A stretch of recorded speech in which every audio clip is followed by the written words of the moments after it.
TRS ను ఓడించడమే తమ లక్ష్యమన్నారు TBJP అధ్యక్షుడు Kishan Reddy. Telangana working journalist union నిర్వహించిన ప్రెస్ మీట్ లో పాల్గొన్నారు కిషన్ రెడ్డి. రాష్ట్ర సాధనలో తమ వంతు పాత్రను నిర్వహించామన్నారు.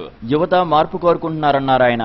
కాంగ్రెస్ అధికారంలోకి వస్తే కష్టాలు తప్పవని, మోడీ తప్పకుండా ప్రధాని అవుతారని కూడా ధీమా వ్యక్తం చేశారు కిషన్ రెడ్డి. ఆంధ్రప్రదేశ్ నుంచి ఒక పార్లమెంట్ సభ్యుడు లేకున్నా కూడా ఈ యొక్క తెలంగాణ రాష్ట్రం నుంచి పోరాటం చేస్తున్నటువంటి ప్రజలకు అండగా బీజేపీ నాయకత్వం అంతా కూడా పార్లమెంటులో గొంతెత్తిన విషయాన్ని నేను ఈ సందర్భంగా మనవి చేస్తా ఉన్నా.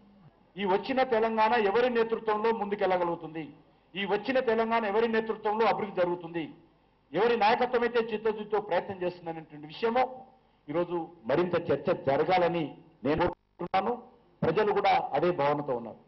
దేశంలోని యువత, దేశ ప్రజలు రాజకీయాలకు అతీతంగా, ప్రాంతాలకు అతీతంగా, భాషకు అతీతంగా, కులాలకు అతీతంగా అన్ని వర్గాల ప్రజలు కూడా కాంగ్రెస్ పార్టీ పోవాలి, దేశంలో మార్పు రావాలి, మాకు ఒక సమర్థవంతమైనటువంటి నాయకత్వం రావాలి, నీతి నిజాయితీతో ఉన్నటువంటి నాయకత్వం రావాలి, అభివృద్ధికి ఉన్నటువంటి ప్రభుత్వాలు రావాలి అనేటువంటి ఆలోచన దేశ ప్రజల్లో చాలా మొదటిసారిగా కనిపించింది.